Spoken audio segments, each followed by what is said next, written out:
to everyone who may or may not be here.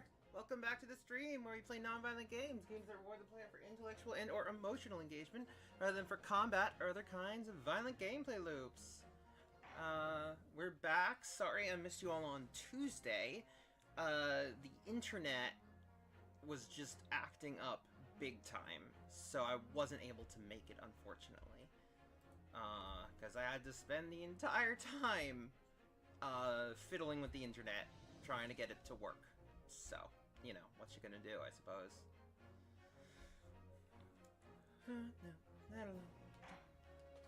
Alright. Without further ado.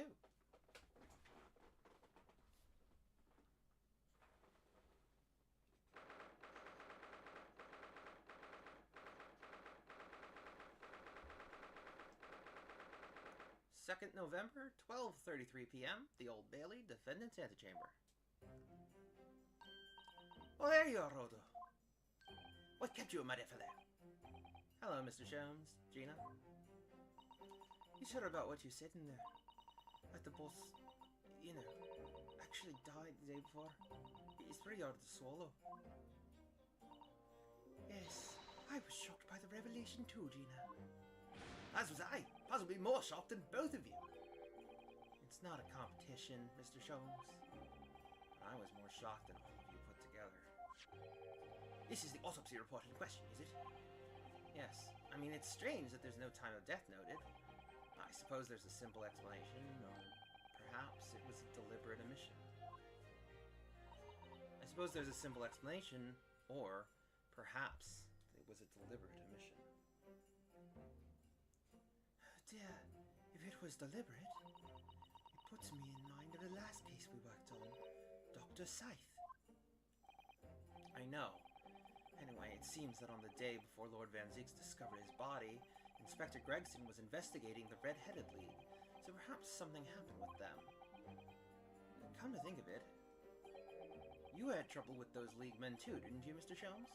You were taken in by their trick. No. Naturally, I wasn't taken in, as you put it. My sleuthhound interest was merely piqued slightly by the rare scent of a weekly £4 income. And that scent masked the underlying scent of deception, I suppose. And that scent Hold on, let me try that again. And that scent masks the underlying scent of deception, I suppose. The two criminals in question are the pair we saw being arrested yesterday, weren't they? Or aren't they? In Mr. Sholmes' suite, I mean. That's right, Cease. And it was me who took him in. That's right, Cease. It was me who took him in. Thanks to a tip-off by a good law-abiding citizen. Indeed, yours truly.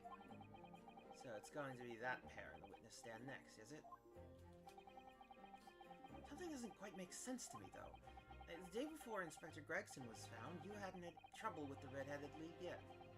The day before Inspector Gregson was found, you hadn't had trouble with the Red-Headed League yet, had you? Why would the Inspector have been investigating them?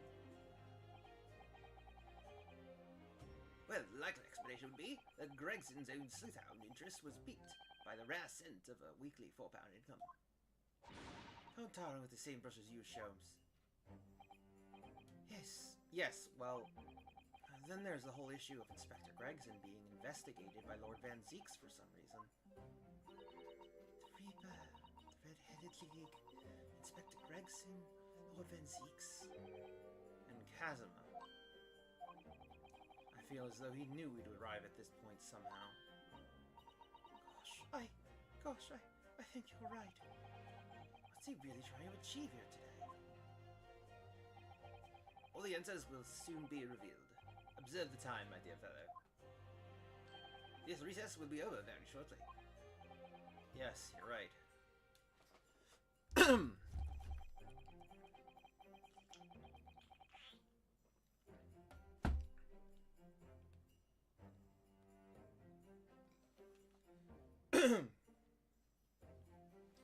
Kazuma was determined that he should be the one to prosecute this trial, and he was determined that I should take the defense. Just what is it that he's hoping to make me see, I wonder? I get the feeling we're a long way from the end of this trial yet.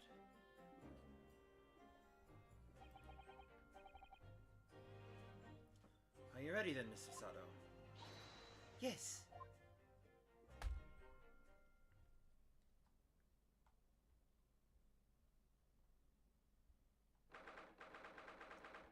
22nd November, 1 p.m. The Old Bailey Courthouse. Courtroom, rather. Sorry.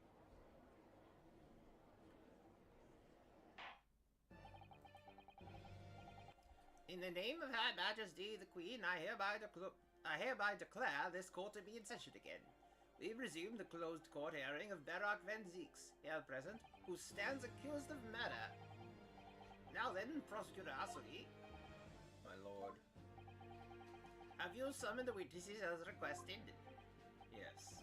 The 2 members of the Red-Headed League who planned and carried out the deception.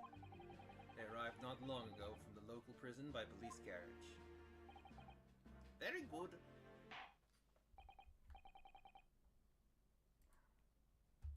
Bailiff, usher the 2 men into the courtroom.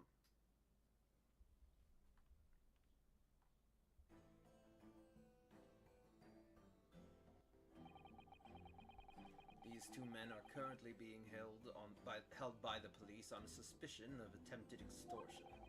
You may omit your occupations, but state your names now for the court.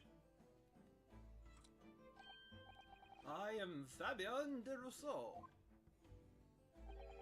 a descendant of the great de Rousseau family from Nice, in France.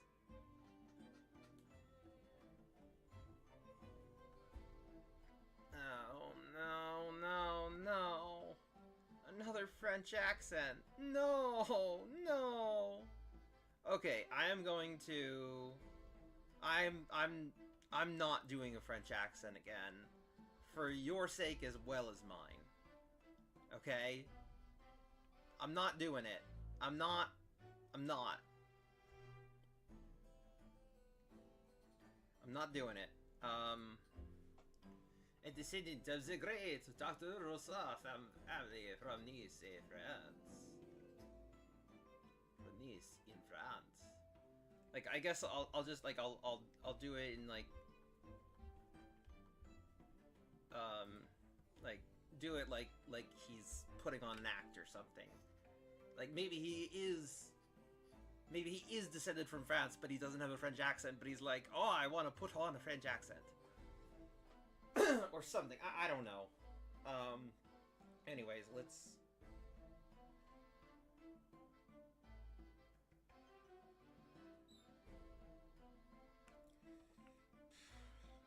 make a recording of this.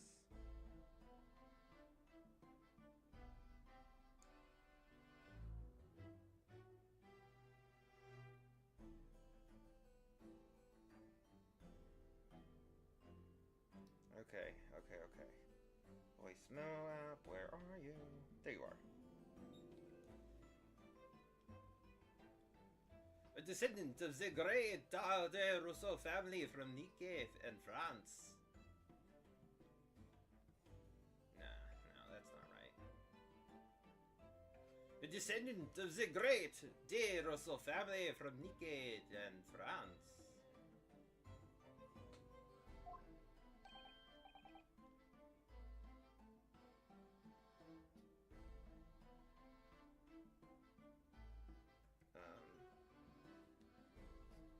His name was Fabien. Oh, but I should...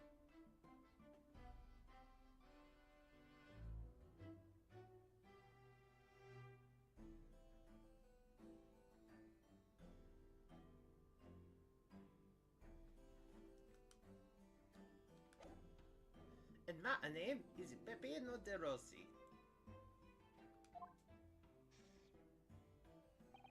I am the third son of the great Familia de Rossi, the landowners from Napoli.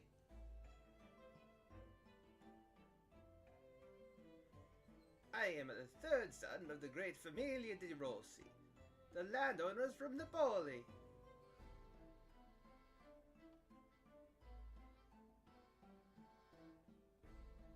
Alright. Let's give that a shot, everyone.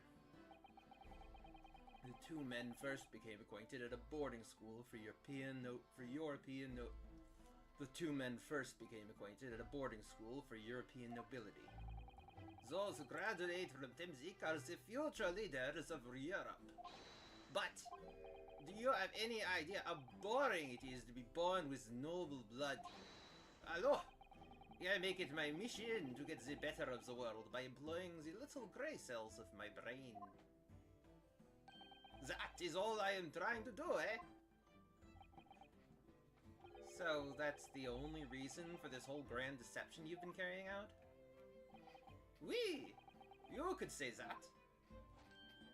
Not bad, eh? Here's the grand ideas, but the petty plans. The strange combination is the charm of the hilarious brothers. Si, capo?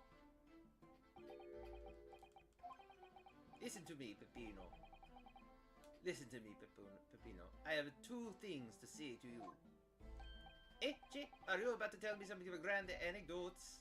Viva! Firstly, I want you to stop calling me this capo. And secondly, we are not the hilarious brothers. This is serious business. Cibello! There it is. The capo's trump card. The furrowed brow. It is deep, capo. The furrow and the meaning of your words. The court has been led to believe that under the banner of the Red-Headed League, you have conspired to swindle money from unsuspecting members of the public. Is this true? Oui, c'est ça. And what exactly was the nature of this deception by which you planned to defraud? Hello, I will explain it. No, capo. Leave it to me. As you see, we both have the vivid red hair, no? At school, we were teased for this without pity. The capo here, he is many times behind the schoolhouse crying like the Trevi fountain. These those dogs! One day the world will respect us redheads! Every night, he would bury his head in his pillow from the... Si bien, Popino. Enough. I will explain the rest. I will explain the rest. The first step was the newspaper advertisement. About 1 week before the plan was put into operation, we listed the same notice in every paper in London.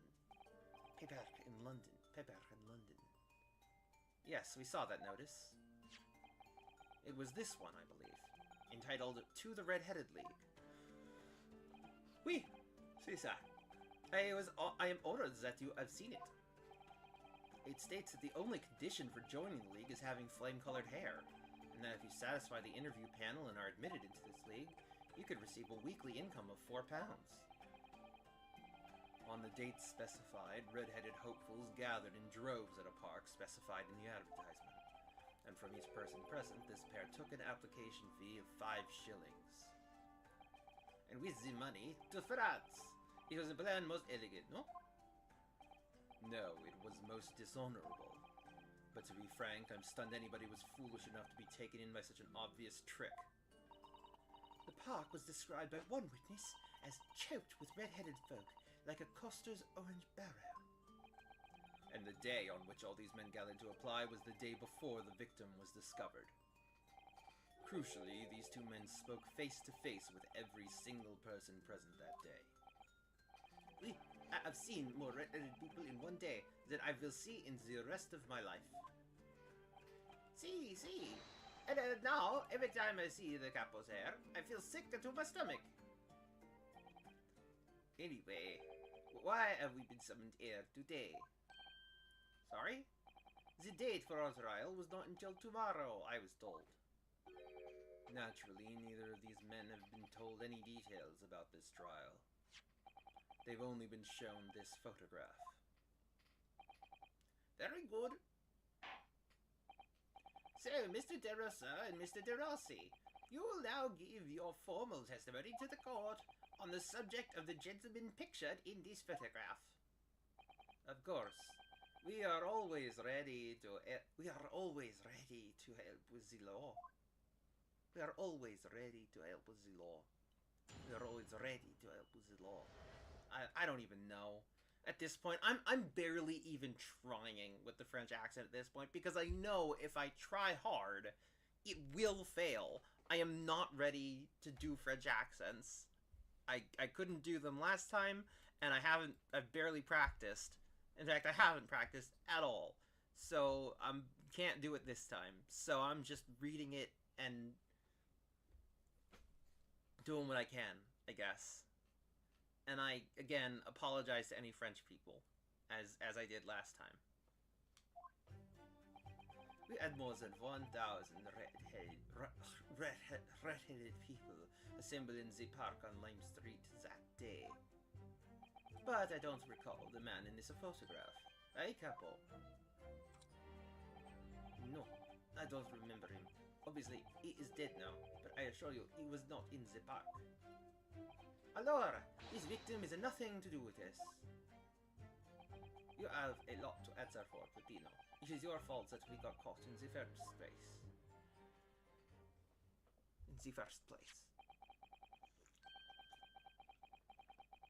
You've given sworn testimony that this man in the photograph was not present. Can you be certain? Oui. I am certain. We did not interview this man. Nobody looking like this man came to the park. This I can promise. It must be noted that you have been arrested for grand deception, however. Accordingly, this court has little confidence in your chances. With this attitude, we get nowhere, eh? He's really sulking now. This confidential document was obtained directly from Scotland Yard. It records an entry from the inspector's private diary dated the day before the incident. It reads, Lime Street, Red-Headed League, undercover. Ah, I have the answer. Maybe there was another similar event in the park on the day in question, eh? That is ridiculous. There's no question that Inspector Gregson was investigating the Red-Headed League, which means it's quite possible that that's when he was killed. Very well. The defense may proceed with the cross-examination now. Yes, my lord.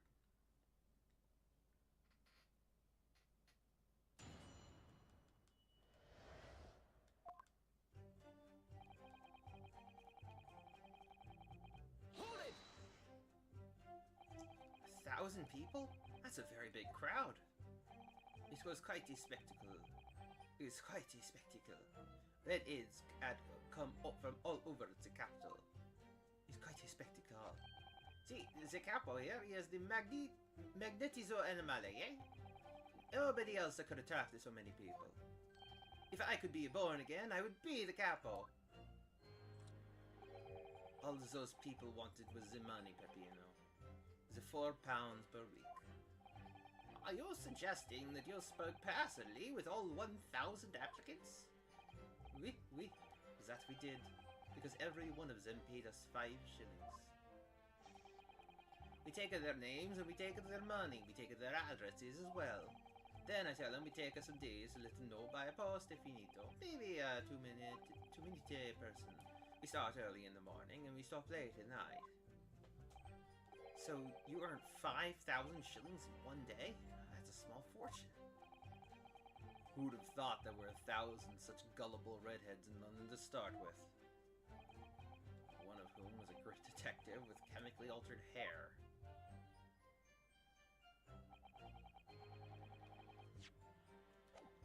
Hold it!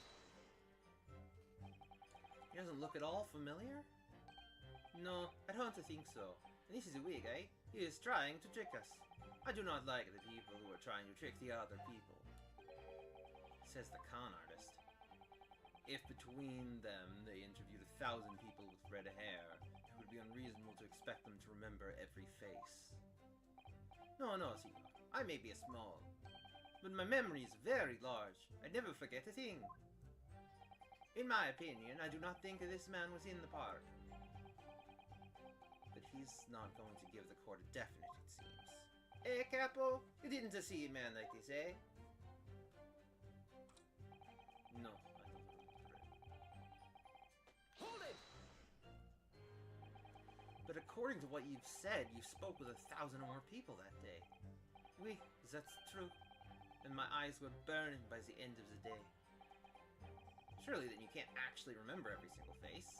How are you so certain that this particular man wasn't present? Normally, the red hair is a very distinctive, eh? But not when you have 1,000 redheads crowding around. Then it is just an eyesore. But if there was some other information you could give us, maybe we could recall.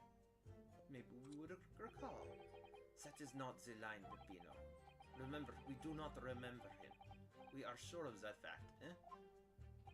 If there was a man with a red hairpiece, but his mustache did not match the color, then I do not think I could have forgotten him. Alan said these two had only been shown that photograph and they'd been told nothing else at all. What if I fed them just one other detail about the victim? For example... I can certainly appreciate that just knowing the man had red hair wouldn't help you remember in this situation. But what if I told you that the man was always munching on a packet of fish and chips? Do you remember a man who was eating incessantly? Not really. I was lonely looking at the aids of the applicants. I wouldn't have noticed the fish and chips any more than the caviar and smoked salmon. Or a spaghetti. Me, I love the spaghetti. Really? I had no idea. Tell him again what you said before, Peppino. Si, capo, si. I say it again and again. Allora, this victim is nothing to do with us. Hold it! Wait, they said they took his name, right?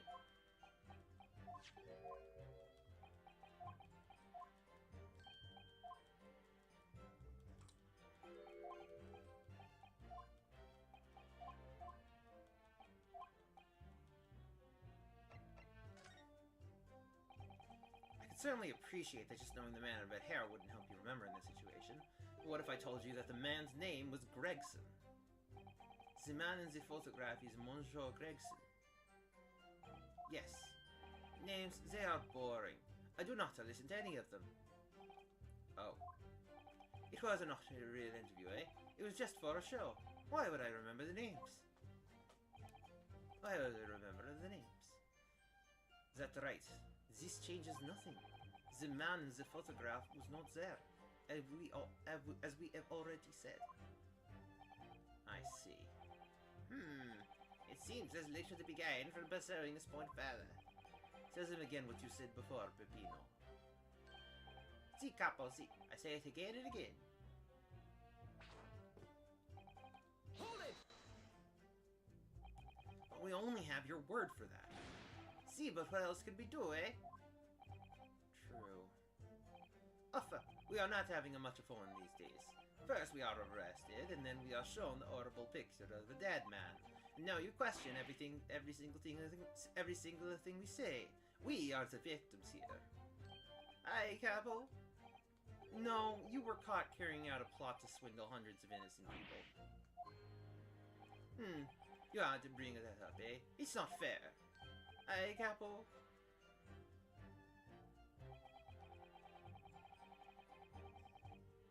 Hold it! What do you mean by that? Cavallo, you promised not to say, eh, Capo? After we had taken all the money that day, we should have left the country. That was my plan. I left the purchasing of the tickets for the ferry to Dunkirk to my companion here. But he bought them for the wrong day. Oops. See, it is an easy mistake to make, eh? The 1st, the 31st. Ugh, I had no sympathy for you. You were an old day late for the boat because of your stupidity. And it's only because of this that these so-called great red-headed detective caught us. That the so-called great red-headed detective caught us. Capo, you know what I think? This is the work of God. It is a holy punishment, eh? Peppino, for the last time, this is not only punishment. This is only your fault. Ah! Don't blame God for your unholy mistakes. You are making me sick with anger. Maybe I make a mistake. But when it's time to eat the pasta, no one is a pasta. I've seen the evidence. They haven't told us much we didn't already know. What do you think, Miss Nardo? Well, if it was in the inspector's diary, it seems likely that he must have gone to Lime Street that day. And yet, these two both claim that they didn't see him. I have to say, they don't appear to be telling lies. Well, they are experts in deception, don't forget. Sounding plausible is their speciality. They may be lying simply to avoid being implicated in this case as well. Surely if they were truly experts in deception, they wouldn't have been caught. Well, yes, you do have a point there. Seems to me like we need more information. Definitely.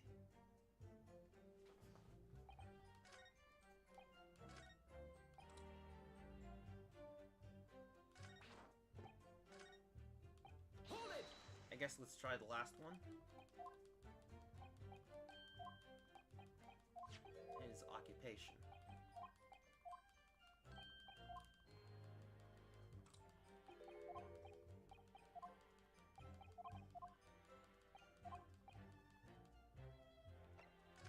Or profession, not occupation. I can certainly appreciate that just knowing the man in the red hair wouldn't help you remember the situation. What if I told you that the man in the red hair piece was actually a detective? It's the man in the photograph. A detective. Yes. It would appear he found your notice in the paper suspicious and decided to investigate incognito. Sorry, but this changes nothing. Excuse me!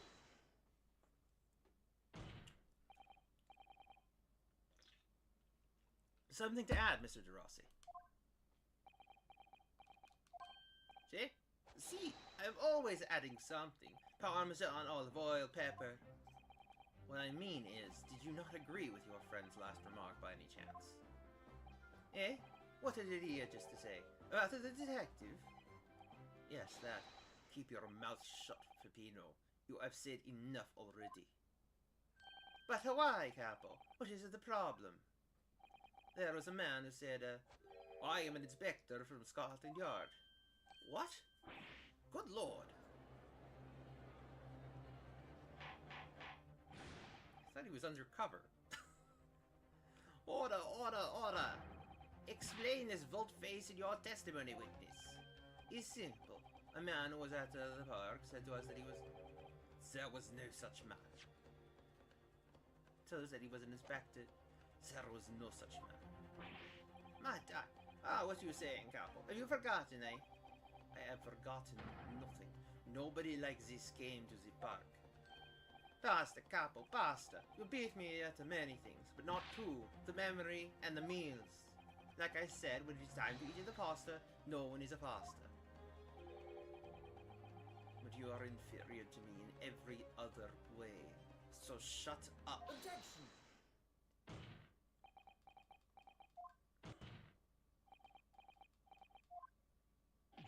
Ugh.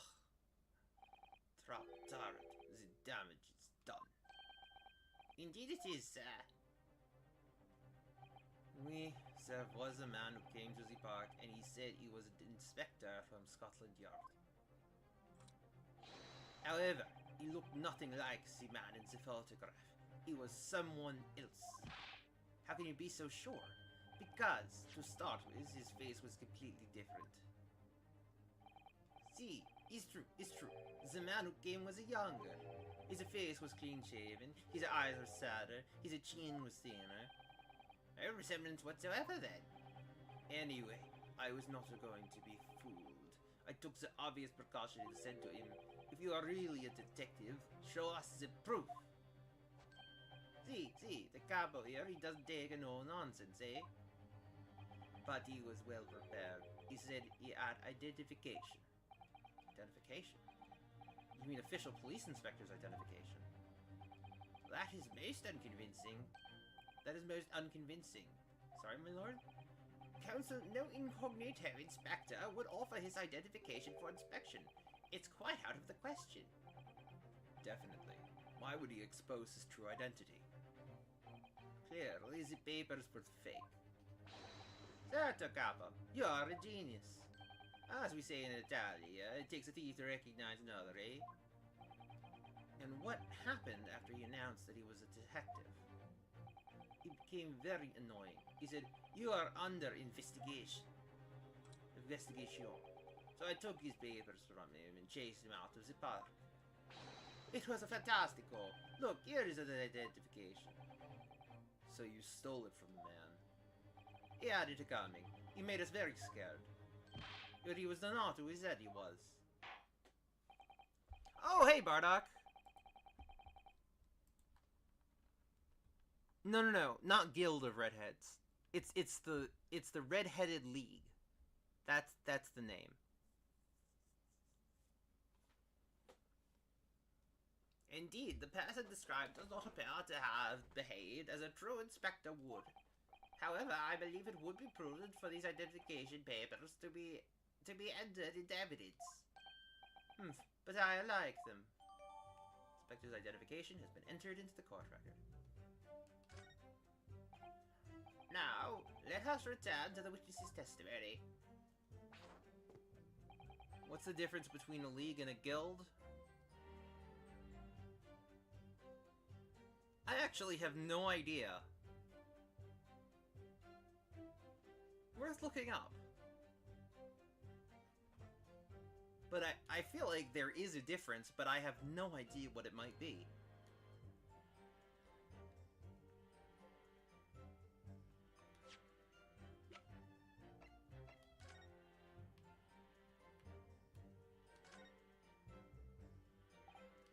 Well, I suppose we should see what this inspector's identification looks like inside.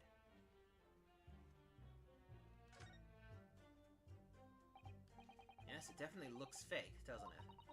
Out of interest, what name is given? Probably just something plucked out of the air. It's Tobias Gregson. Wait, what? The Scotland Yard insignia looks genuine to me. But how? And the department and identification number details are all correct as well. It's one of you known those. Do you mean to say... I know it seems incredible, but yes. I think this is a genuine identification book issued by Scotland Yard. That's unbelievable. This is the real thing after all. Let's see. League and guilds. League is a group of association of cooperating members, while guild is a group of tradespeople made up of merchants, craftspeople, or artisans, particularly in the Middle Ages. As a verb, league is to form an association, to unite in a league or confederacy, to combine for mutual support.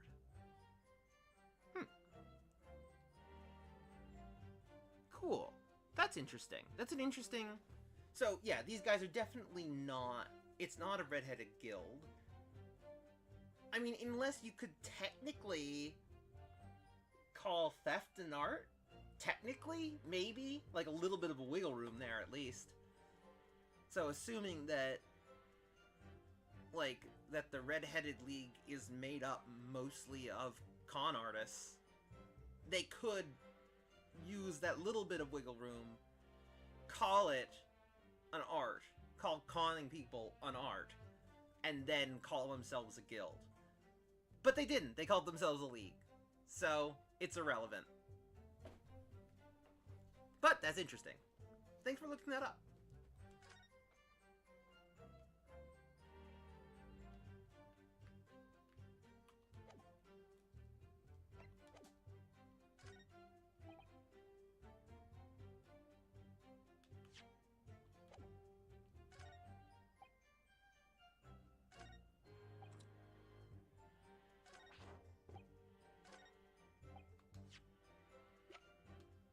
Objection! I wonder if I could ask you to examine this identification book very closely. Miss Lestrade? Why, Miss Lestrade? What is your intention here, Counsel? Is this really a fake, or is it genuine? That's the question. Which we can't answer ourselves. Objection! Don't be ridiculous.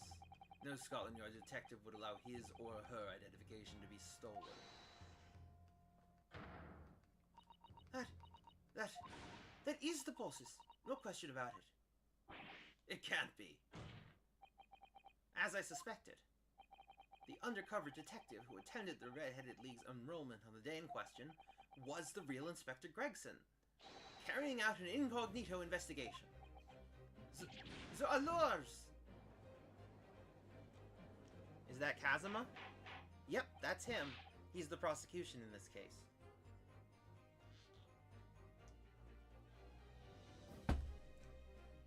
And he's using his experience as a defense attorney to be a very effective prosecutor.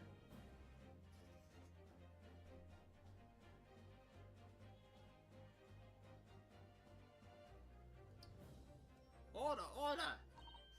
But if the boss has his identification stolen, he would have reported it straight away. I mean, he was always on to me about it. If you lose some, report it at once, he'd say. It is not. It is not a flashback chapter at all. Could it be then that the inspector was physically unable to report it? Physically, eh? What are you saying? Unable to. You're not suggesting.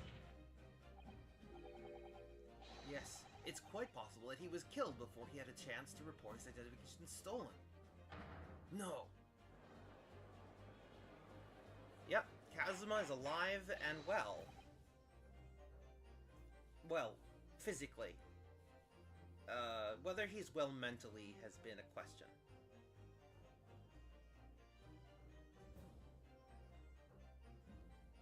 No, he wasn't. Last time we saw him when you were here, he wasn't injured. He had amnesia, I think. I think that was where he was last time you were here. And he had the mask on, but the mask wasn't because of an injury.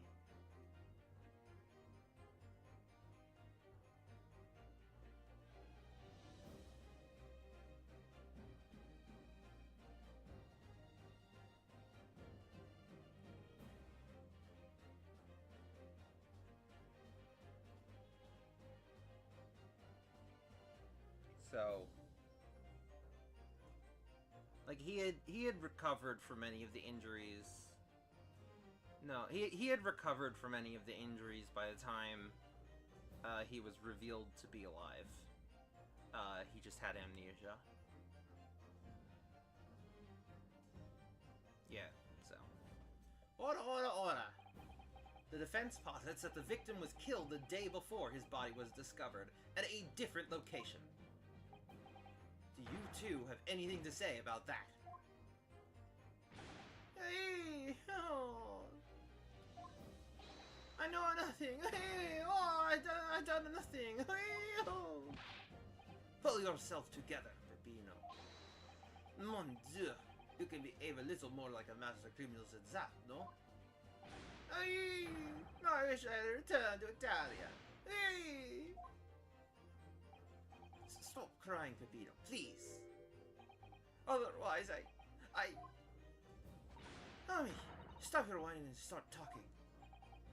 Well, I believe the court will need to hear your story and consider the great. I know nothing. I know nothing. I done nothing. But you will tell everything or face the worst possible outcome. You will dry your eyes and testify again about these identification papers and the precise circumstances under which you came by them. Crying out loud.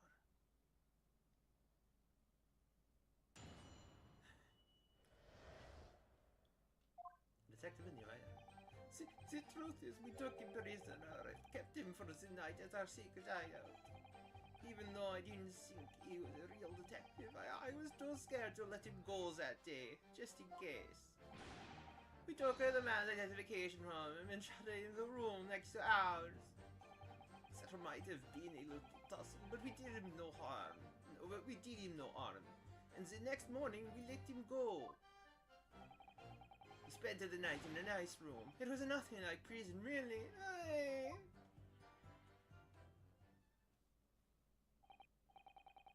This is outrageous. You imprisoned the man. But no, no.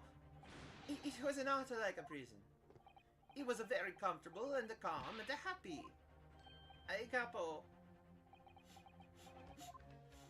It was never part of my plan. I swear it. Oof. So you think it was my fault, eh? Just because I got the date of the ferry wrong. By one little day. I do not think it was your fault, Peppino. I know it.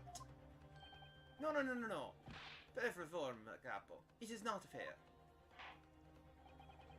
You shall have plenty of time for squabbling back at the prison, gentlemen. Oh, I don't believe this. How could you have been a real detective? Counsel for the defense, proceed with the cross-examination. So on the day before the incident, Gregson spent the night confined in this pair's hideout.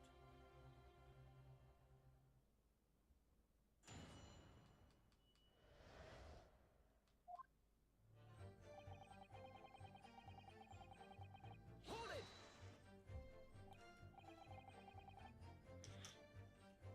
Do you realize what you're saying? You have to believe me. I never intended for that to happen. And I'm sure the detective did not intend it either. Do you think? But there was nothing else I could do. See, nothing else. This was the first time for the capo. He was at the end of his wits. I've told you before, Peppino, that is not the way to describe a criminal mastermind. What about this hideout of yours? An old empty house behind the park on Lime Street. We rented the place for 2 days. It was an inspired idea by the capo here. An impulsive idea, I would say. No, not impulsive. Inspired, capo?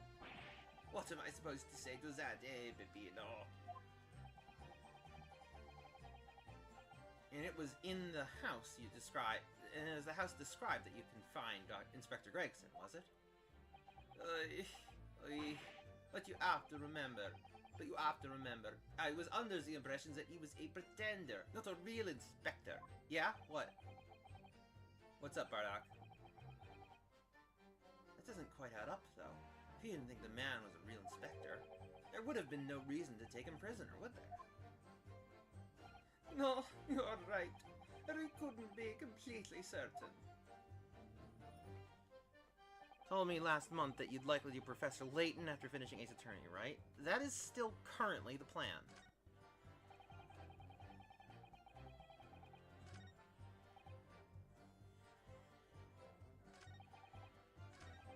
Hold it! Too scared? Why?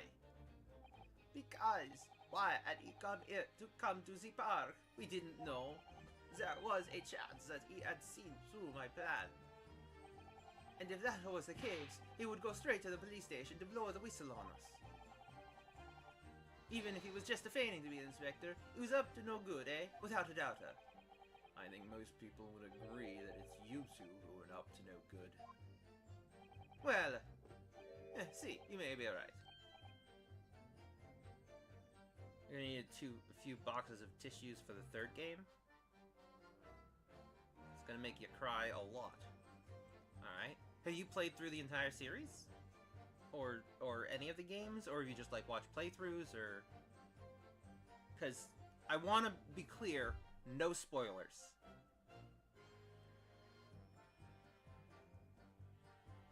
But I am curious what your familiarity with it is.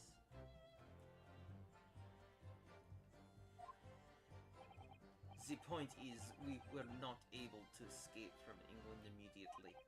That is why we had no choice but to take the man prisoner. What I don't understand is why the inspector felt the need to show you his identification in the first place. Just the first 3. Okay. Well, we will eventually make it through all of them, I think. Is at least the plan.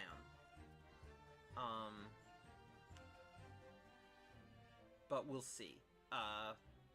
We'll start with the first one. Well, that's gonna be in quite some time, Bardock, so, you know. Let's... Like, we'll get there. See, I asked myself the same question.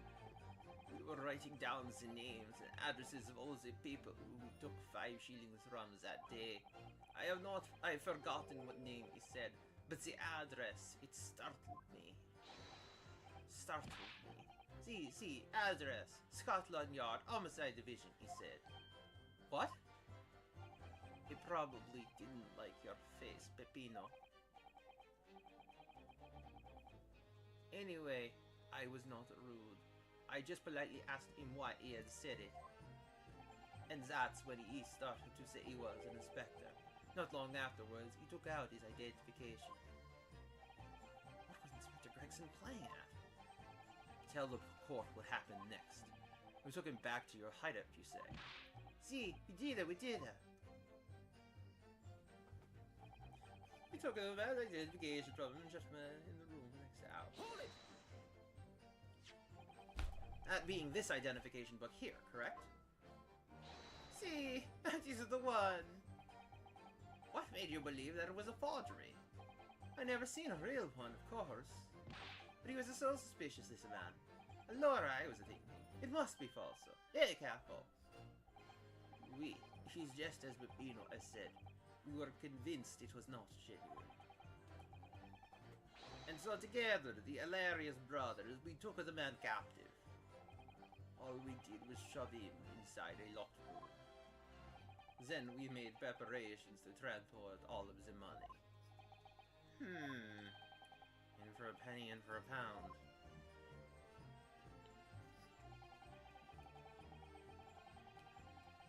Hold it! What do you mean by a little tussle exactly? Well, it was nothing. Just a minor incident. The falso inspector, he was a real piece of the work. Eh, capo? What happened? It was a disaster. We gave him a nice room, and what does he do, eh? In the middle of the night, he tries to escape through the ventilator. Can you blame him? We chased him in, sir, and we caught him again. Can you blame us? Yes! Wait, you didn't shoot the man in your haste, did you? So, who do you think we are? Of course not. I simply caught hold of him again and took him back to the room. Excuse me. Mr. DeRossi, is something wrong? Aye, me? Something Mr. DeRossi just said seemed to make you, well, it seemed to make you act even more strangely than usual. What was that all about? Cavallo, at times like that, you don't order to have the capo after you, believe me. And I speak from a personal experience. Personal experience? That is enough, Peppino. There is no need to say more. The truth is, the night before we put the Red-Headed League plan into action, I was scared. It was not fair to the capo, but I tried to run away. Oh! Jesus. Okay. I don't know why I didn't realize this until now. Why didn't I realize this, like, immediately? There is no Red-Headed League. Obviously. There's two guys who made up the idea of the Red-Headed League as part of the con. You probably already realized that. Everyone who's watching this probably realized that. Now or in the future. But for some reason, that just didn't click for me until right now.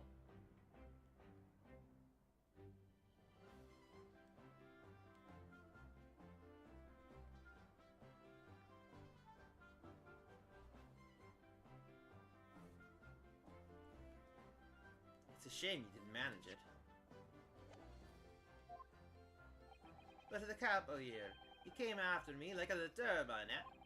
He dragged me back to the house, kicking and screaming. I still have the bruises to prove it, hey, capo. Bruises, you say? Ah, you want to see, eh? You want to see my fantastical bruises? That's enough now, Peppino. No one wants to look at any part of you. What to do, eh? I assure you I don't. I assure you I don't.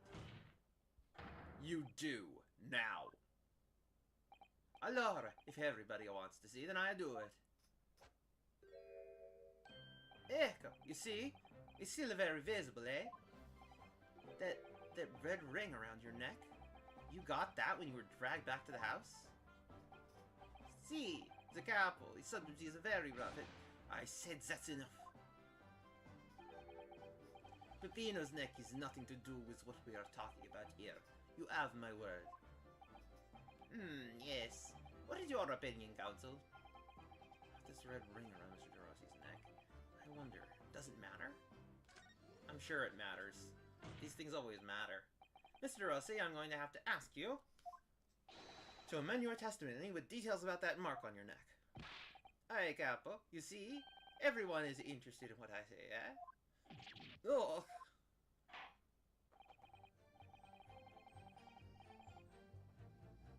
Edgeworth and Phoenix in the I'm at Suit meme.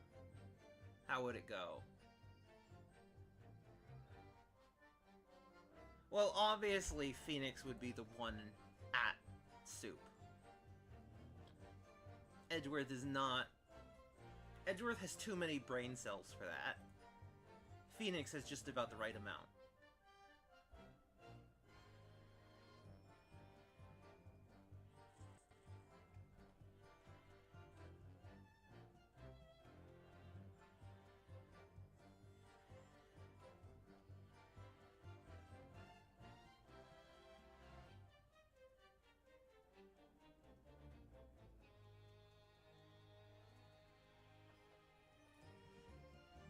Very well. You will amend your testimony as requested, Mr. DeRossi.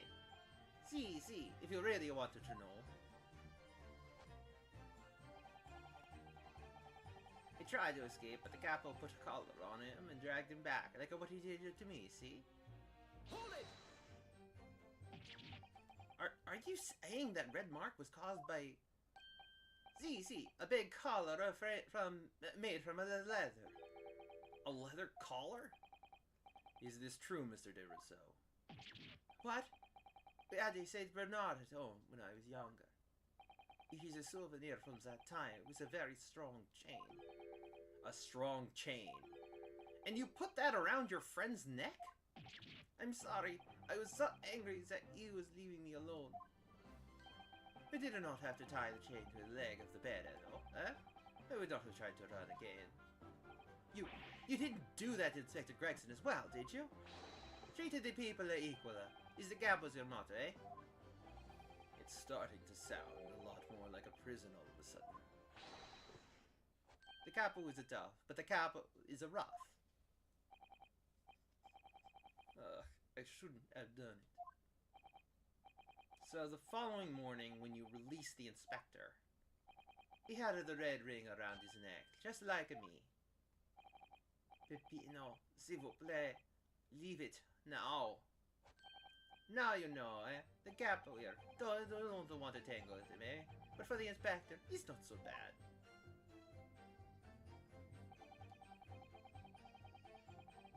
Hold it! You took away the man's freedom. However comfortable you make it sound, you were still holding him prisoner. If you say that, then I say this.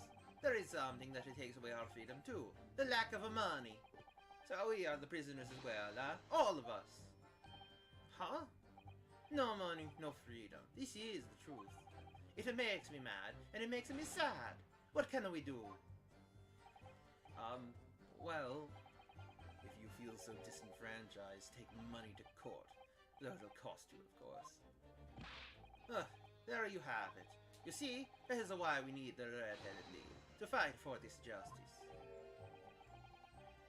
Perhaps he has a point. No, Mr. Otter. All we did was to give the man a comfortable place to sleep for the night. And you say it as a prison, eh? Huh? Perhaps he has a point again. No, again, Miss Otto. Look, the first one, I actually think he has a point. Not the second one.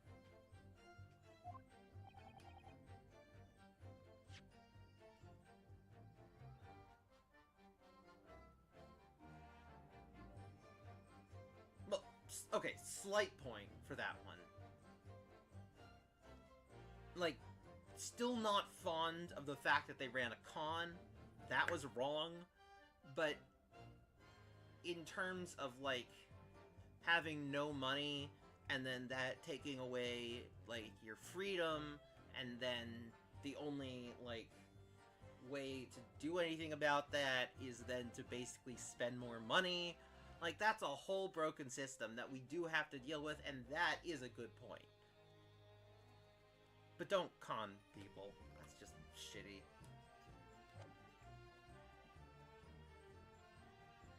Like, I think I would rather have something, like, actually just straight up stolen than be specifically conned.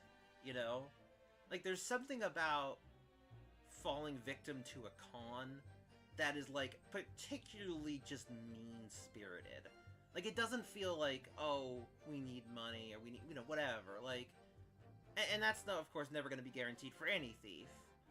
But there is something about a con that is just really just mean. It's just mean, you know?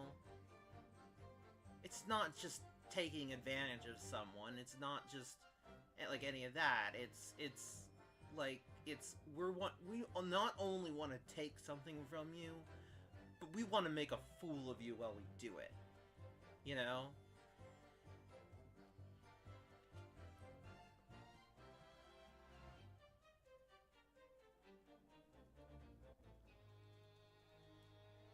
And of course, this con specifically targeted people who did not have enough money.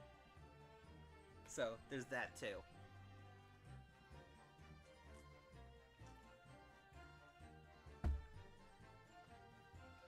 You should have heard him snoring.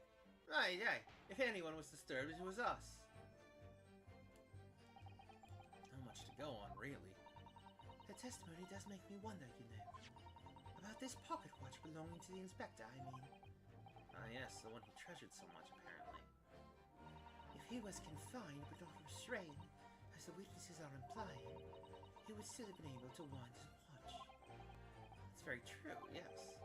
So did Inspector Gregson actually die while he was being held captive by these redheads? In which case, is it possible that these two young men are responsible for Inspector Gregson's... To be honest, I find that hard to believe. Perhaps we should try to find out exactly what happened. Very wise, Mr. Adam, yes.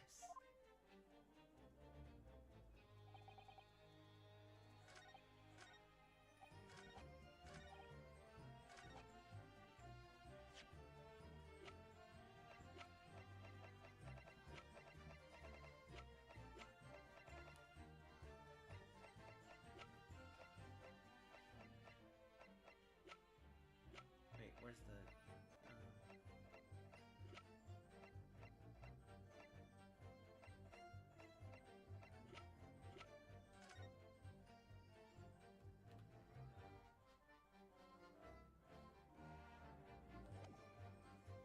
Objection! Knew it. So the day before his body was discovered, Inspector Gregson was taken prisoner while working incognito. No, it was not like that. It was hardly a prison. It was an invitation to stay. It was only... However you describe it, there's one glaring inconsistency that remains. What inconsistency is this, counsel? I would ask the court to look closely at this photograph of the victim, Inspector Gregson. You will see that there is no red ring visible around his neck. Eh? But that makes no sense. It was me who took the collar off the man in the morning, and I saw the red bruises on his neck, just like I have. Given that the mark is still clearly visible on this witness's neck, we'd expect to see bruising on the victim who was put in the collar more recently than Mr. De Rossi. Indeed, that is most peculiar. But what do we tell you, eh? We say this from the beginning. Many times, Oui, Peppino is right. The man in the photograph is someone different to the man we held captives that night. Order! It would appear, then, that on the day before the incident, the man who visited the park on Lime Street posing as an incognito inspector was not Inspector Gregson at all. Objection! If that's true, however, how do you explain the inspector's identification? This is a genuine identification book issued by Scotland Yard. It's inconceivable that someone could have stolen such an important item from the inspector. The prosecution made the assertion itself. And We also know that the inspector had made a note about the Red-Headed League in his diary for that day, which surely means we can't divorce the two events completely. The inconsistency noted by the defense is most troubling. If it were the real Inspector Gregson whom these two red-headed gentlemen encountered, the fact that no bruising can be seen around his neck defies explanation. But equally, if they actually encountered an imposter, how did that person come to be in possession of the real Inspector's identification? Does the defense have some plausible explanation, counsel? Well, what about the prosecution? Does anyone? Like, does it have to be us every time? The whole thing defies explanation. It is for precisely these occasions that we keep meticulous notes in the court record, Mr. Hutter. Because those are the facts, and the facts cannot lie. No, the facts can't lie. Even when they point to something so incredible, it's almost unbelievable. Well, my lord, the true identity of the person who turned up in the park for the Red-Headed League's enrollment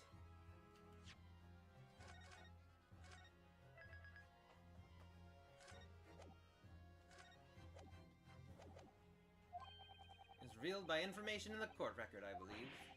Good gracious! Very tantalizing, Mr. Nahara. So why don't you help us all to see whatever truth it is that you've apparently seen? Who exactly was this inspector that appeared before Mr. De Rousseau and Mr. De Rossi?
Though it seems credible, I admit, the undeniable facts point to only one thing. Since no bruising can be seen on the victim's neck, the person who these two red-headed men took prisoner that day cannot have been Inspector Gregson. In other words, your whole argument up to now has been a waste of time. Objection! On the contrary, I haven't finished. What? There's no bruising on the victim's neck, so the question immediately posed next is, who exactly was this man in the park on Lime Street found to be carrying Inspector Gregson's identification? See, that's alright. We tell her the same story every time. Whoever this man was, the capo dragged him from the pillar to a post with a dog collar. Mon Dieu, Peppino. I was not so harsh as you say. So who was that false inspector, eh? Who was he? Clearly the defense has an idea about that. I do not, but I'll figure it out. Well, I have one slight possibility, but... about the true identity of the man these two imprisoned that night. I must ask the counsel for the defense to elaborate post haste. Who did the witness encounter in the park posing as Inspector Gregson?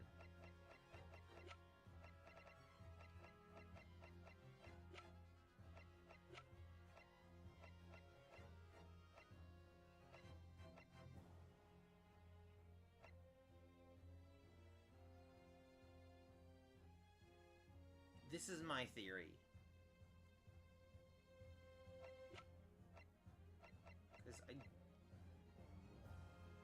Well, it also might be Holmes. Or Sholmes, rather. Sorry, Sholmes.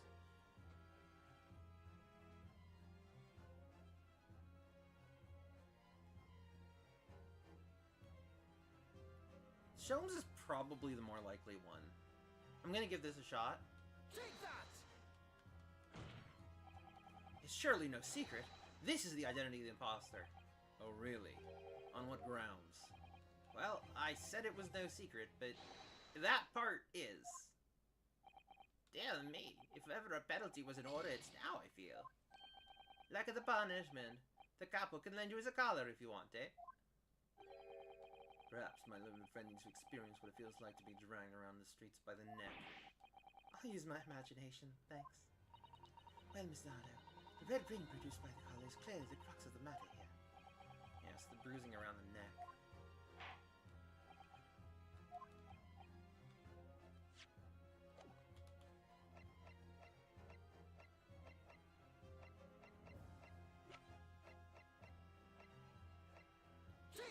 Ah, shit! Fuck! What does this mean? Isn't that... one of the witnesses who was in the stand this very courtroom earlier today?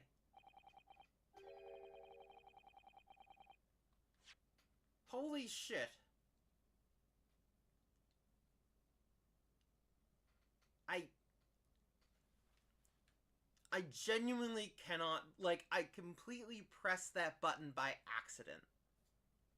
Like, I was hoping to open the court record. I did not expect to get it right somehow.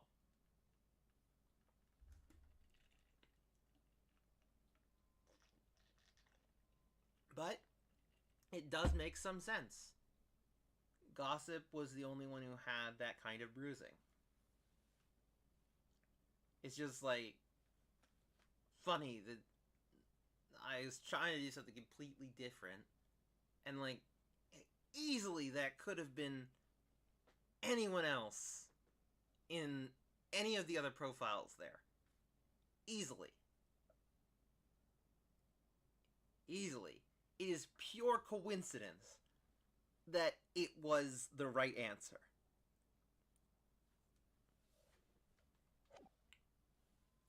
A nameless man whose only occupation appears to be peddling hearsay to passers-by. Objection! What on earth would a street seller be doing with the police inspector's identification papers? Witnesses, is this the man or not? What has happened to his lip? Ah! See, this man is not for the red-headed league, eh? He's looking for the twisted lip league, no? Perhaps, rather than making such a rash claim next time, you should bite your lip instead. It seems improbable, yes, but one undeniable fact remains. During his testimony earlier, I noted something around the man's neck. A red ring of bruising. Eh? What?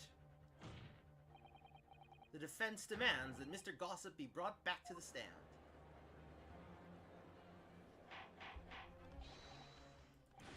Order! Bailiff! Bring the aforementioned witness back into the courtroom. Immediately!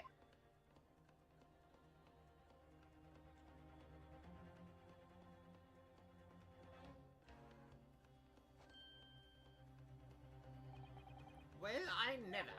An undeniable ring of bruising indeed. And identical to that of the witness beside him. Now, what's going on here, eh? Oh, sorry.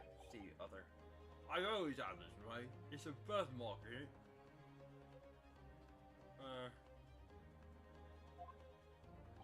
A birthmark, you say? I assume the reason you've been... I assume the reason you've been recalled to the stand has been explained to you. Something about Inspector again. But I'm telling you, you've got it all wrong as usual. I guess Very that one. I was gonna do a better job. you're denying all knowledge of it. Well, of course I am. Are you trying to kill me with all this nonsense, eh? Are you trying to kill me with all this nonsense, eh? Well, at least you'll have more stories to peddle back on Fresno Street, won't you? Now, we're going to need you to testify again. Oh, sorry. Well, at least you'll have something to peddle back on. At least you'll have more stories to peddle back on Fresno Street, won't you? Now we're going to need you to testify again. And you, Mr. De Rousseau and Mr. De Rossi, I'm sure you'll cooperate, won't you? Do we have any choice? We are in big trouble, couple. That's quite enough dilatory chatter. Proceed with the testimony.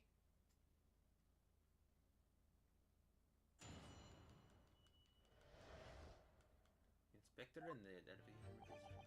The man who claimed to be an inspector that day was definitely not this man. He's right, see. You think we ought to forget these grand nips, eh? I would never leave Fresno Street, alright? I'm not interested in any reality. I'm all there as well, mate. I don't kinfolk or nothing. Why would I be involved in something like that? Just look at me, doesn't look like I can carry off a disguise with a face like this.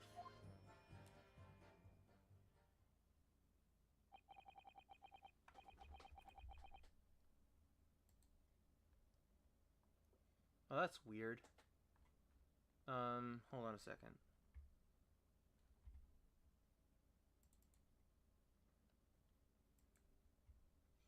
I just realized that the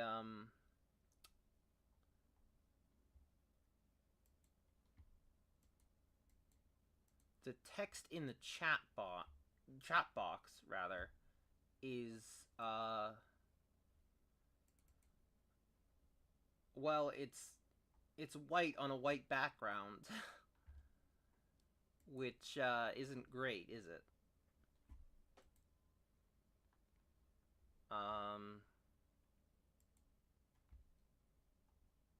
I don't know why it's white. It shouldn't be white.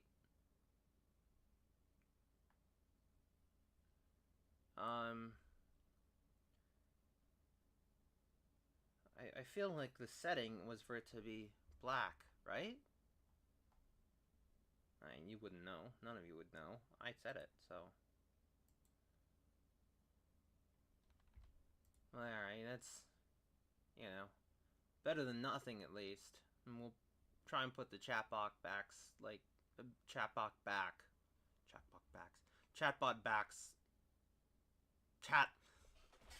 We will try and put the chat box back next time.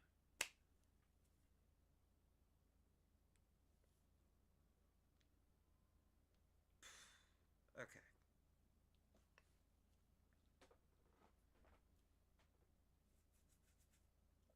It would certainly appear that we have the wrong man. What have I been telling you, eh? What have I been telling you, huh? There was no need for this pointless testimony. That's right. I'm just a simple peddler, remember? Fresno Street's all I know. How would I have come by police inspector's identification book? Well, yes, that's hard to explain, but... A brief cross-examination, I think, counsel. Very brief.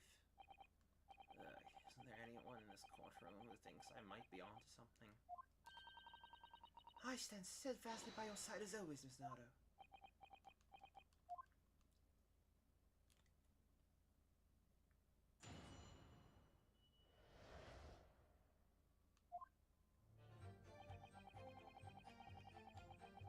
Hold it!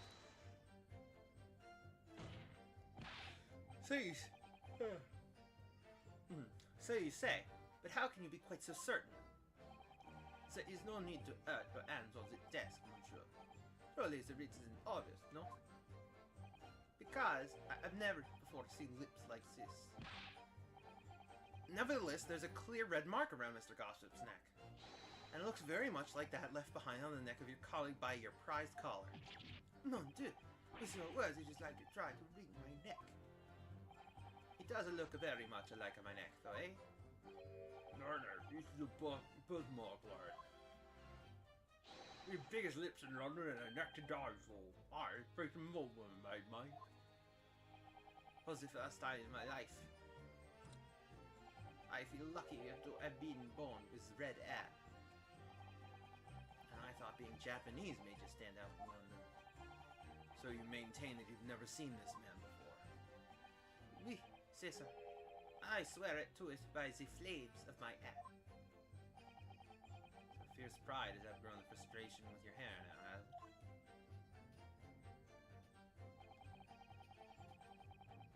Hold it!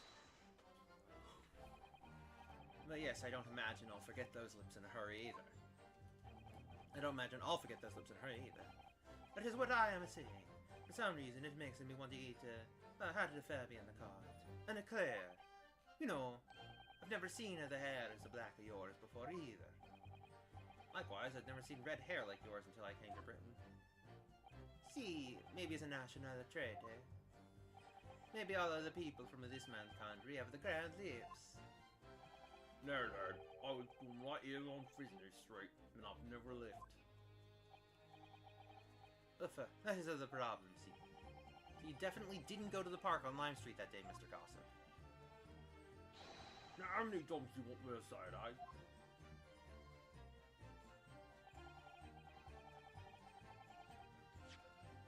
Just wanted to check.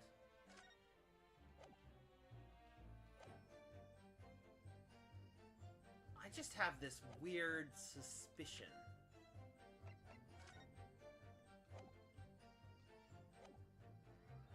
Like, look at that hair. The hair is similar, right? And then the fact that, like, that guy that's my theory right now, is all I'm saying. That's all I'm saying, that the missing persons case that we started on, that's him. That's what I'm feeling like. Hold it! So, you'd heard of the Red-Headed League, had you? You're getting nameless gossip for nothing, eh? It's my business to know what's going on up in town. I saw that tasty tidbit to a fair few readers that came past me. Just between us, I've got sandwich to come up for it. Well, he does have a very red nose, if that counts. Who knows? But as you can see, my own hair's not water heater rating it. In any case, Fresno Street in my patch. You won't catch me signing off for some other pot of town. No, sir, not likely. Excuse me.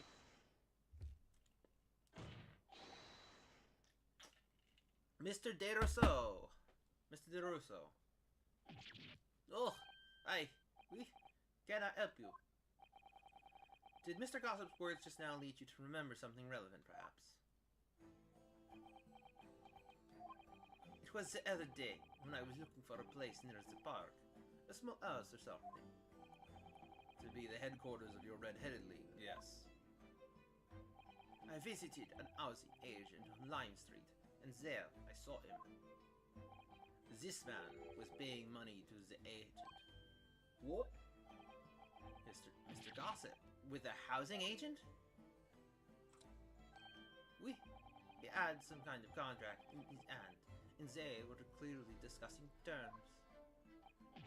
No, you're mistaken, chum. I've never left Fresno Street, mate, like I said before. You're mistaken me for someone else. Someone with the same face. No, the capo is right. I remember it too. It was paying the man with the banknotes. With notes. With notes? Like I said, that wasn't mine. I was curious why this man with the dirty clothes would have so much money. So I looked at the name on the papers. What name was written? Mr. Gossip? No, this man, he lies. He tells you that he has no name. But in fact, his name is Hugh Boone, eh? He's better than a Mr. Gossip, eh? See? I think, see? No!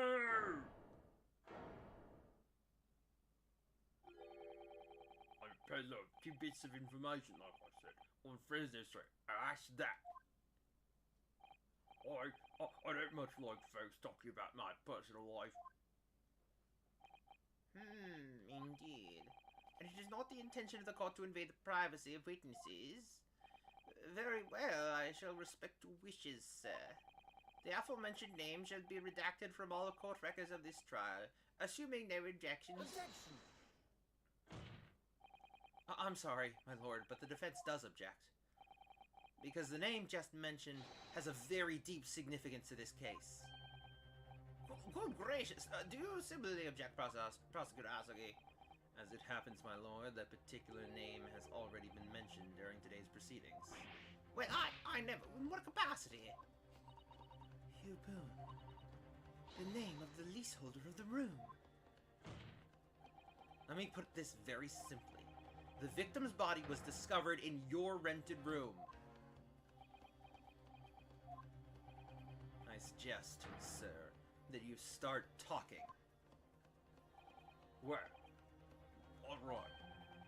I suppose that might be the case.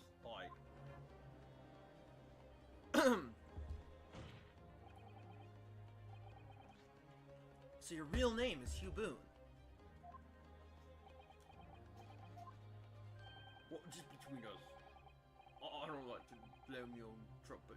There's no finer peddler to be beaten down. So I happen to be able to afford a grubby little room and a falling down backstreet that house. You do? And once every 6 months, I go and pay a rent to the agent on Line Street. I remember now. There were 2 vulgar redheads in there last time. Hey, if either of us is a vulgar, it is not a me. Think again, Peppino. Why didn't you bring this up before? It's like I told you already. I don't like talking about my personal life. I'm a tidbit peddler as far as everyone else is concerned. No fuss.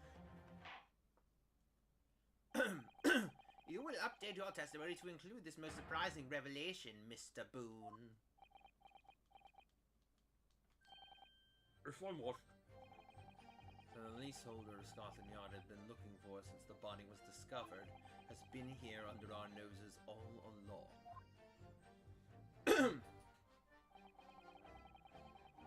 I rent the room where that fellow was found. It's true. What difference it makes. Hold it! So, you live in that room, presumably, do you? No, I don't live there. Leave there. There's no bed, is there? Just a desk. Then why would you want to rent it? Well, I don't think I should have to say, really. Then how about the notice board in there? Which was covered from top to bottom in confidential documents only the police should have access to. No, that board's not mine. The inspector must have brought it along. It's only old bits and bobs that belong to me. The desk is the chair and all that. People don't generally carry enormous notice boards around with them. The real question is, why was Inspector Gregson killed there in your room? Well, obviously, I'm not the face I do. I mean, it cost me that own bother, to be honest. It seems to me that Mr. Gossip, Mr. Boone, would rather as little is known about his room as possible for some reason. Yes, it does come across that way. And more importantly, knowing that the scene of the crime is actually his room completely changes things. In particular, there's one part of his testimony that's really bothering me now. That's how I'm finally going to undo this man.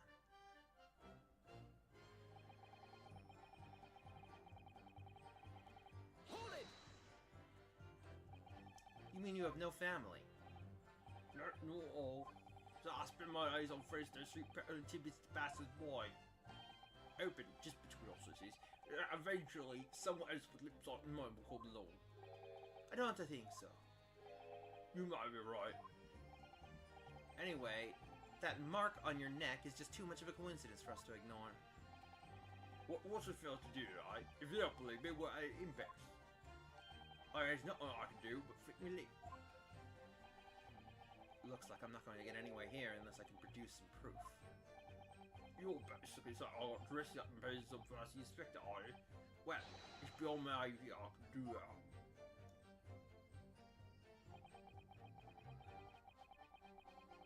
Hold it! Maybe you could. Say, with a mustache. Or a beard to cover up that lip. Right, perhaps. What if I was to stick some fake face on it to come up this fine specimen? I ain't looking like his lordship over there, wouldn't I? Pardon? I assure you that my lips are entirely unremarkable. I would ask you not to cast such scrutinizing looks in my direction, Counselor. Sorry, my lord. Imagination got the better of me there. Well, Inspector Gregson did wear a mustache, of course. You're right, he did, so perhaps he was hiding something himself. He could barely have hidden a crumb in a mustache of that size. And anyway, the detective we spoke with had no facial hair at all. See, the capo was alright. He was a clean shaven. Certainly it is beyond the realm of possibility that this witness could have disguised himself as the victim. It does and it is. That's the extent of their testimony, is it? What's your feeling, Miss Nardo? Well, when Mr. Boone says it's undeniable, it would be all but impossible to hide those lips with any form of disguise. Perhaps, yes. But nevertheless, the mark around his neck is equally undeniable, and it's identical to the one that Mr. DeRossi suffered. Yes, that's true. Why does this whole disguise idea just keep playing on my mind? Because, here's my theory. The lips are the disguise. And that's why I started thinking that the missing persons case.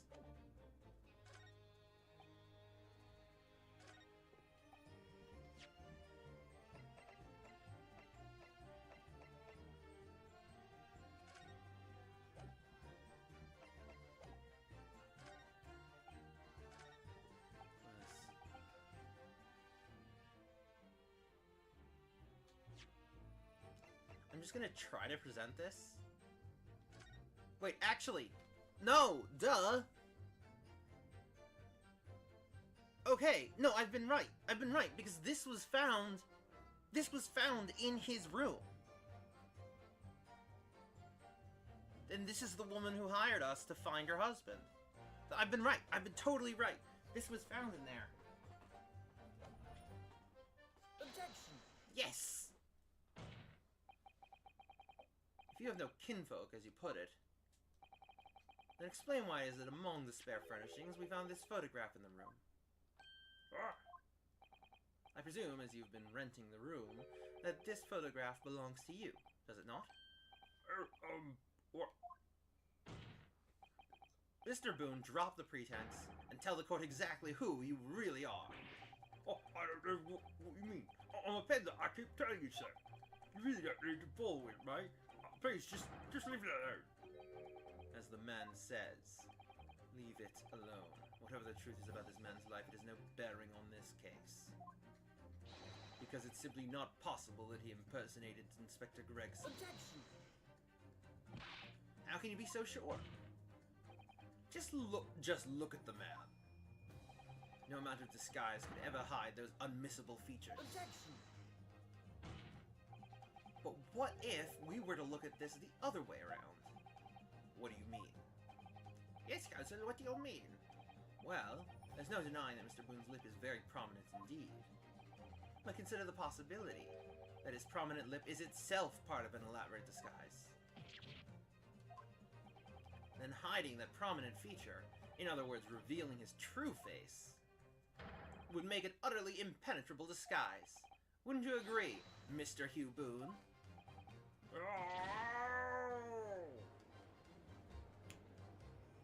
Hell yeah. I love it when you get a theory right. It's the best feeling. Witness, are you still hiding the truth from this court? If that's a disguise, then underneath it, his true identity must be... Yes, that's right. There's really only one person he could really be. My lord, the defense believes the defense believes it can reveal Mr. Boone's true identity to the court. No, please, no. Very well then, counsel.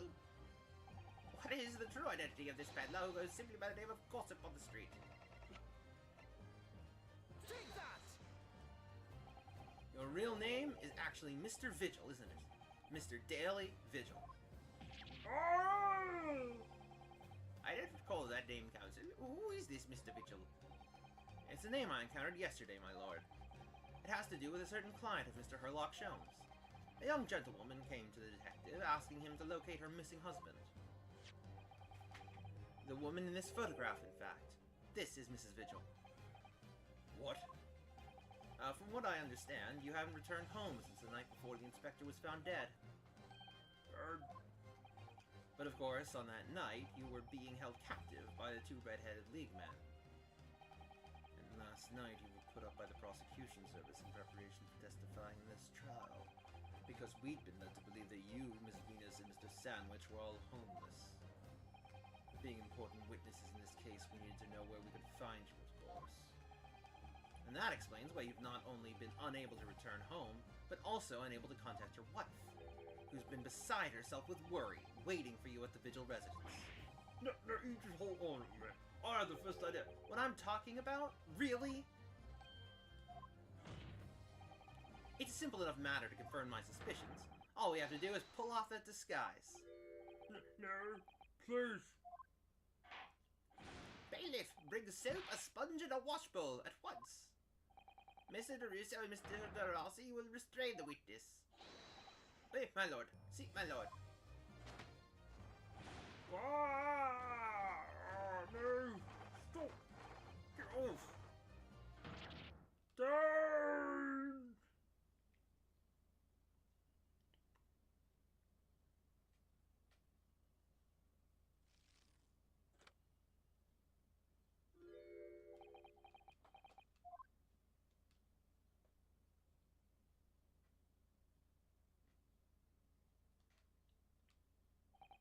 Well, we are now seeing your true features, I presume. Lift your head, sir, so the court can see your face.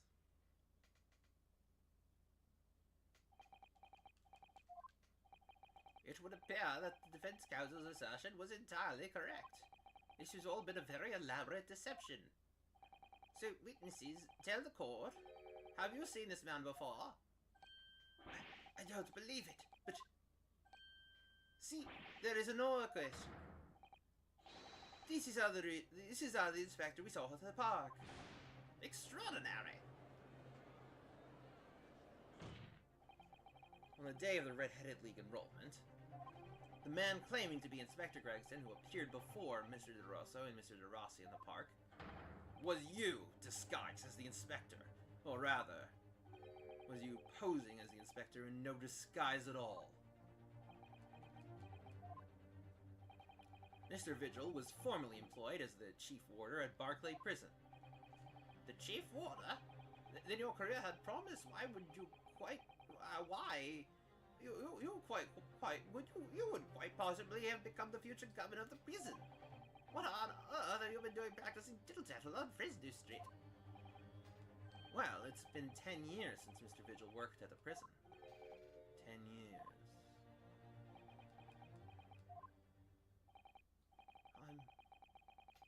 I'm really dreadfully sorry about all this. Yes, it's true. I am Daily Vigil. And you were the chief warder at Barclay Prison 10 years ago. So where did Mr. Hugh Boone come from? Boone is the other me. It's a name I invented. Well, evidently there is a great deal under the surface here. I'll explain everything. I'll tell you just how wretched my life has become.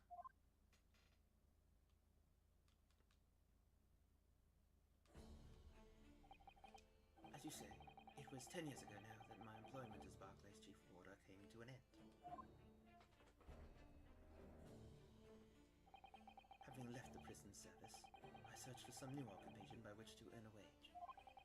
The times were hard in London, and I found no suitable engagements at all.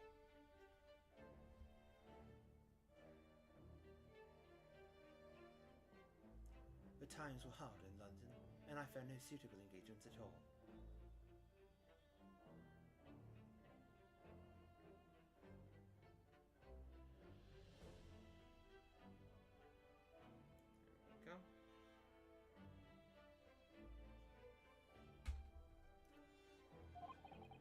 Desperation one day, I turned my hand to selling wares on Fresno Street. Your wife appears to know nothing of this. She still maintains that you were the chief warder at Barclay Prison. I was utterly determined that my wife would not know of my failings, which is why I've never told her. I opened an account at the bank under the name of Hugh Boone, and I rented the cheapest room I could find on Fresno Street. The scene of the crime we're investigating. Yes, that's right. The place from which I could emerge every morning at 8 as a squalid peddler, and transform myself back every evening at 5 into a well-dressed man about town before returning home. It quickly became my daily routine. I was puzzled by the lack of furniture in the room. But that explains it. But why on earth didn't you just tell us this in the first place? I have a wife, sir, and 2 sons. No help wishing to sound self-conceited, they regard me with some pride. I couldn't bring myself to disappoint them. So instead you decided to conceal your occupation from them? Yes. Oh, I've made such a terrible mess of everything.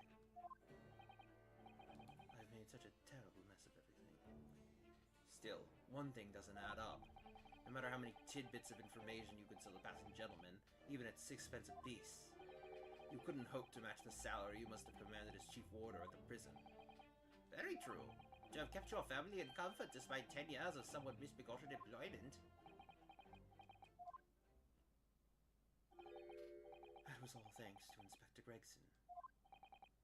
What? Inspector Gregson? What on earth? It was some years after I had invented Boone and begun my other life as a street seller. The inspector, that is, recognized me one day. Do you mean to say the victim was an acquaintance of yours? I knew him from my time working at the prison. When he saw what I had become, he was deeply troubled for me and my family. And from that day forward, he visited me on Fresno Street with increasing regularity. Then one day, he asked me if I would carry out a secret assignment for him. A secret? What was it? I was to impersonate the inspector. What? Impersonate him? We always met in that little room so the inspector could brief me. Visit Orchid's tomorrow and take a statement from the proprietress. It was always something along those lines. Surveillance work, interviewing people. On those occasions, he would lend me his identification so people would believe who I was. My instructions were to make an impression, to let people know that Inspector Gregson had been at work. And for those services, he compensated me financially. A Scotland Yard inspector willingly relinquishes identification into your care with intent to deceive? As I'm sure I need not point out, is a very serious criminal offense. But why? What was the point of you impersonating him? I truthfully do not know. All I can say is that the inspector warned me on numerous occasions. Now remember, Vigil, I need your solemn word. You don't blab about this to Ellen, alright? Ever. Even if... What if I end up a croaker? Okay? Well, even if I end up a croaker. Well, even if I end up a croaker. In time, he started to bring papers with him to the room as well. It became something of a second office for him.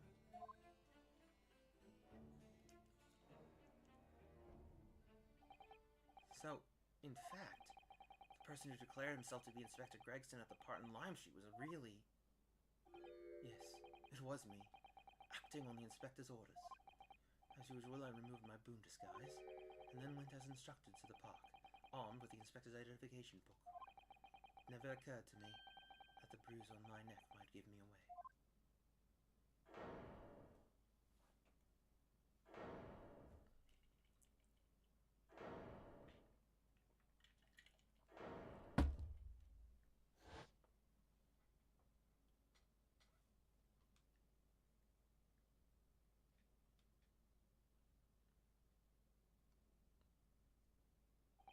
Well, it would seem that this confession completely destroys the defense's case. Explain yourself, Prosecutor Asagi. My learned friend's assertion was as follows. The victim was killed at another location on the day before his corpse was discovered, at the hands of these 2 red-headed league men when they imprisoned the inspector. My learned friend's assertion was as follows. The victim was killed at another location on the day before his corpse was discovered, at the hands of these 2 red-headed league men when they imprisoned the inspector. But no, that can't be. After all, I It wasn't the inspector who went to the park that day. It was me. Oh, goodness. Finally, we have clarity. We have clarity.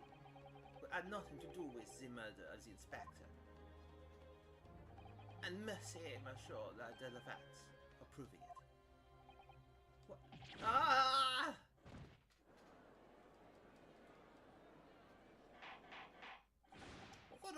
Order! Indeed, it would appear that we have reached a de facto conclusion of sorts. These witnesses had no involvement in the murder of the victim, as proven somewhat ironically by the defense. I hereby call an end to the cross-examination. Hold it!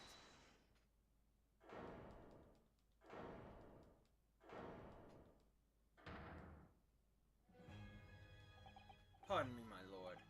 With your permission, I would like to pose one further question to the witness. Kazuma. What question, counsel? It concerns the events of 10 years ago. I believe you would have been present at a very significant execution that was carried out at the time.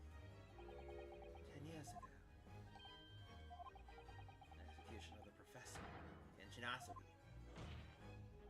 I want to know exactly what your involvement was. Oh. Answer me, man. One moment, counsel. Is this related to the current case? Naturally. It is the prosecution's belief that this case and the events of 10 years ago are inextricably linked.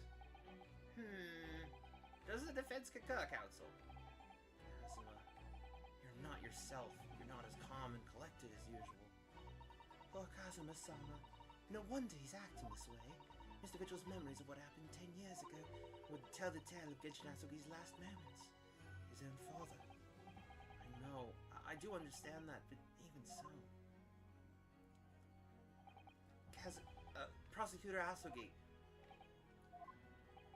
do you genuinely believe that this question requires an answer in order to learn the truth behind Inspector Gregson's death? I need you to trust me. Please. Very well. The defense has no objection. I see. Well, in that case, you will answer the question, witness. The truth is, I remember very little of that time. You've forgotten! I'm sorry to say, yes. As I said, I resigned from my role at the prison 10 years ago. But for some peculiar reason, my memory of the events leading up to that moment is extremely hazy. Does that not strike you as strange, Mr. Ado? Sorry? Well, 10 years is a long time, but I've forgotten the reason why he left in such an important job. Yes, you're right. Not only that, Mr. Vigil's claim contradicts what we already know. The human spirit is a fragile thing. It's broken all too easily, which is why we have a tendency to wrap it up for protection. Sorry, the human spirit? I'm afraid I don't understand what you mean. When we experience pain and suffering that we feel unable to bear, we block it out, obliterate it from our memories, seal it away, but it never truly leaves us. If the seal is broken, the memories resurface, and when they do, that fragile spirit may finally be crushed. But I really don't... Kazuma-sama. But if it must be crushed, then so be it. Because the truth will not stay buried. It's coming out one way or another. Right. Now I understand. It's clear what his intentions are. He means to expose the truth at any cost. Perhaps if I pointed out the contradiction in what Mr. Vigil claimed earlier, it might cause some crucial memories to return to him. But should I? Should I present the evidence or not? think I'm gonna have to. I have no idea how this is going to go. This is a court of law, and I have a duty to pursue the truth. Mr. Vigil, I'd like you to look at this. Evidence that clearly contradicts your version of the events.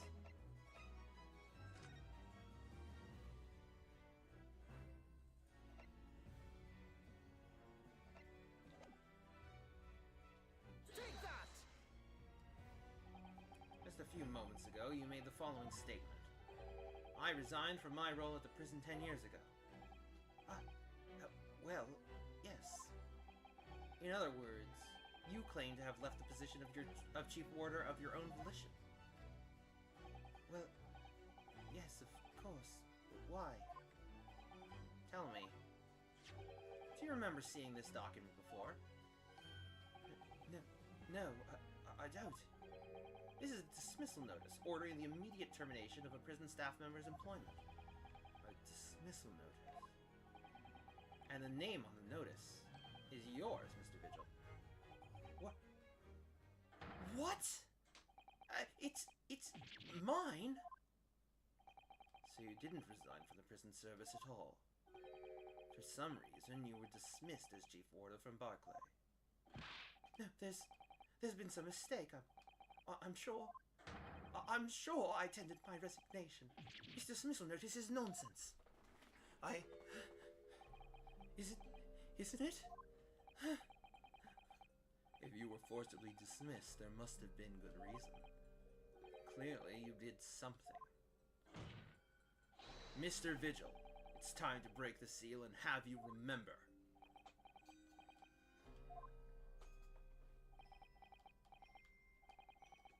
According to the few remaining records, the final execution that you supervised was on the 17th of June, 10 years ago. And on that day, something very serious took place at Barclay Prison. The 17th of June? Was that the professor's execution? Professor. As you were the Chief Warder at the time, it stands to reason that you would have been present throughout the proceedings. It does sound familiar. And yet, that execution never took place.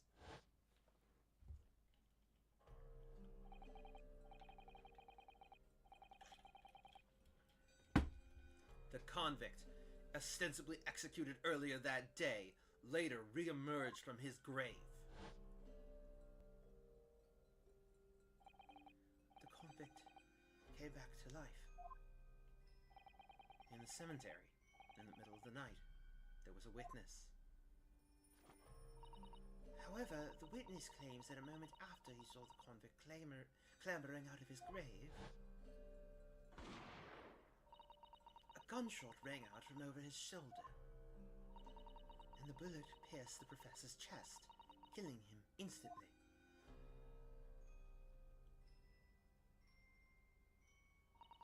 Those may have been the professor's actual last moments. Yes. Seeing as you were in charge of overseeing executions at the time, you must know the truth about what really happened. It's in your head, somewhere deep down. Well, Chief Warder Daily Vigil, I know there are memories in your head that can explain what happened on the 17th of June 10 years ago. And now it's time for you to drag them up.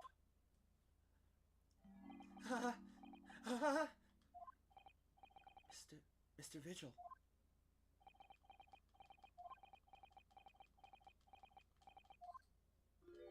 Yes, the whole prison. It was complete chaos. The prisoner escaped. He was killed in the cemetery. Shocking news ripped through Barclay like a hurricane. What?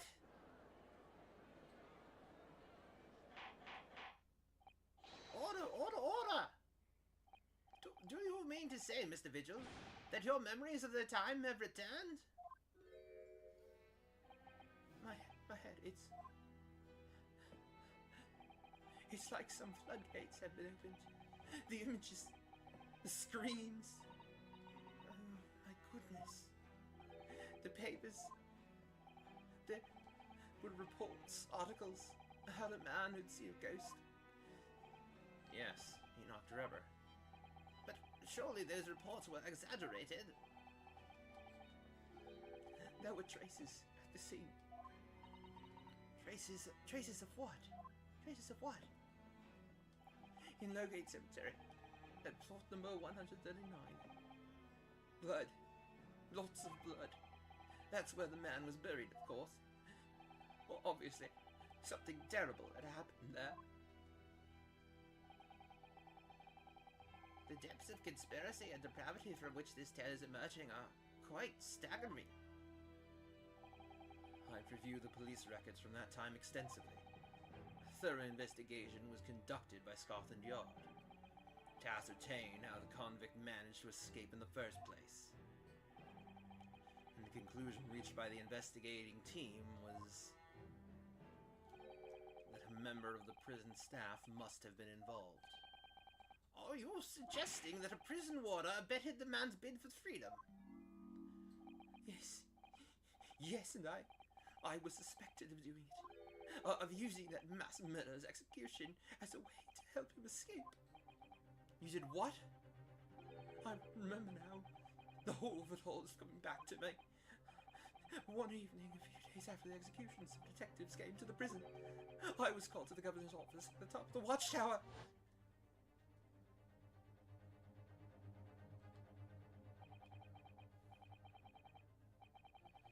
I'm sorry, Dally, but this is a serious business. But I can't help you now. As chief warder. Hold on. What was this guy's,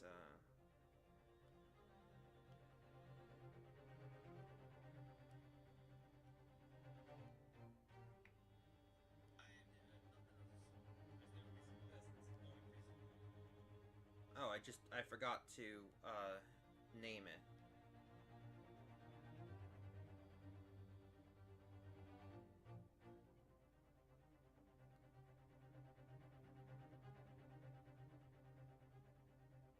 That's all.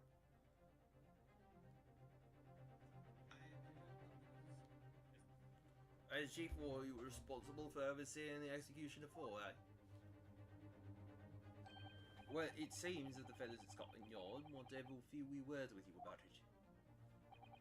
You'd better pack your things, laddie. You ought to attend in person. As soon as he told me that, my mind just went completely blank. And the next thing I knew,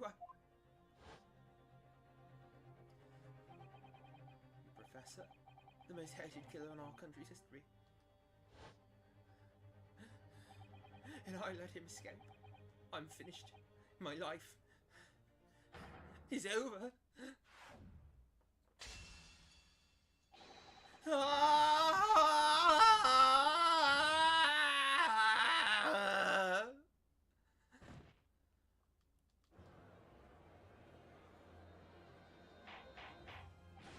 Order!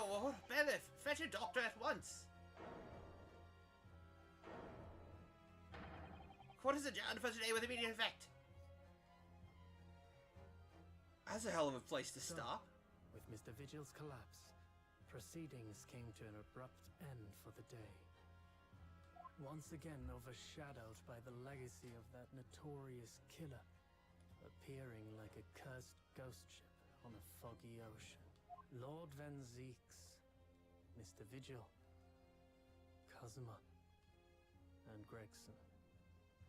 All of them bound by invisible chains anchored to the same wreckage in the murky depths of the past. But the miraculous light that had been trying to cut through the gloom and shine on those tragic events was playing on the edges of the truth at last.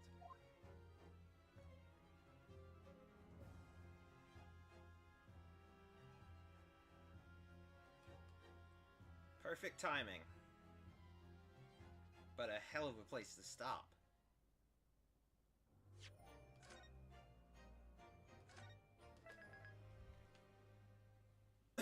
Let's see if anybody is streaming. If I can raid anybody. Because I would love to do that. If I can.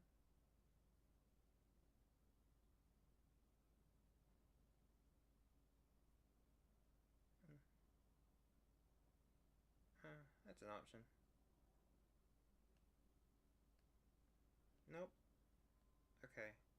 Apparently not. Yeah, no one's there. Well, I guess I'll just wrap that up for today. Have a lovely evening or morning or whatever time it is for you. Thank you to everyone who wasn't here. Extra special thank to Bardoff for chatting with me earlier. And I will see you all on Saturday. Bye-bye.